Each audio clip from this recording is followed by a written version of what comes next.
हम सत्य को जानते हुए भी स्वीकार नहीं करते। ऐसा नहीं है कि ये बात आपको मैं पहली बार बता रहा हूं, आपने कभी सुनी नहीं, ना सब जानते हैं। नहीं जानते? आया है सो जाएगा राजा रंक फकीर, जातस्य ध्रुवो मृत्यु ध्रुवम जन्म मृतस्य च। कौन है ऐसा कि नहीं जानता? ये प्रकृति का नियम है, ऐसा ही होता है।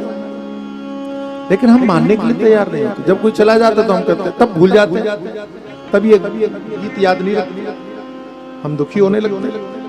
तो आदि और अंत में जो एक समान स्वभाव वाले, एक रस, उनकी स्थिति पर कोई फर्क नहीं पड़ता।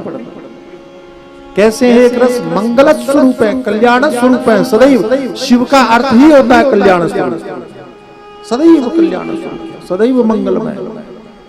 ऐसा नहीं कि रसगुल्ला रखा तो मीठा लग रहा था, अच्छा लग रहा था, खत्म हो गया तो उसका मिठास भी खत्म हो गई। ना जी, और शिव पहले भी मंगल रूप थे, आज भी मंगल रूप में, कल भी मंगल रूप रहेंगे, सदैव सदैव। अच्छा, वेश कैसा भी रहे, अशुभ वेश है लेकिन शिव मंगल स्वरूप है। एक महात्मा सुना रहे थे कि भगवान शंकर का वेश तो अशिव है, अशुभ है और मंगल स्वरूप है। तो कहा कि भगवान शंकर ये संसार के प्रतीक हैं। भगवान शंकर कहते हैं ये जो बाहर, अच्छा एक महात्मा ने कहा ये शिवजी जो है ना, भूत प्रेतों वाला ये सब वेशभूषा धारण क्यों करते हैं, भस्म धारण क्यों करते हैं? तो महात्मा ने कहा कि मूलतः भगवान शंकर ये ऊपर जो दिख रहा है ये संसार है उनका, ये संसार दिखाई पड़ा, संसार ऐसे ही है, भस्मीभूत होने वाला संसार है, ये नष्ट ही होने वाला संसार है। भगवान शंकर का बाह्य स्वरूप आपको ये बताने के लिए है, आपको ये समझाने के लिए है, आपको ये दिखाने के लिए है कि तुम जिस दुनिया से सुखी होने की आशा कर रहे हो उसका अंत यही है जो मेरे शरीर पर लगा हुआ है, भस्म ही होना है, वो भस्म ही होगा। लेकिन मूलतः शिव क्या है? वाह, तो महात्मा कहते हैं कि शिव कल्याण स्वरूप है। इस संसार को छोड़कर जो भस्मीभूत होने वाला है, इस संसार को छोड़कर जो वास्तविक शिव तत्व है उसको अगर आपने जान लिया तो आपका दुख सदा के लिए समाप्त हो जाएगा और सदा के लिए आप परमानंद की प्राप्ति करेंगे। भगवान सदैव मंगल स्वरूप अजर है, अमर है, न बूढ़े होते हैं न मरते हैं, कोई विकार नहीं, बाह्य रूपी है। हाँ, पंचाननम, 5 मुख। आगे वर्णन आएगा 5 मुख क्यों है, और यहां भी संकेत कर दिया प्रबल पंच विनोदशीलम। ये जो संसार है ना, 5 की संख्या से ही बंधा हुआ है। आकाश, वायु, तेज, जल, पृथ्वी, शब्द, स्पर्श, रूप, रस, गंध, ये 5 ही चीजें तो हैं। और देखो आप,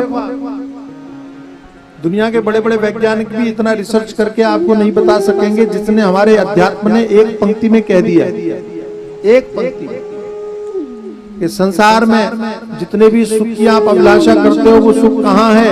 5 चीजों में, शब्द, स्पर्श, रूप, रस, गंध, कान, आंख, नाक, त्वचा, जीव। इसके अतिरिक्त दुनिया में कहीं पर भी कोई सुख हो तो बताइए आप।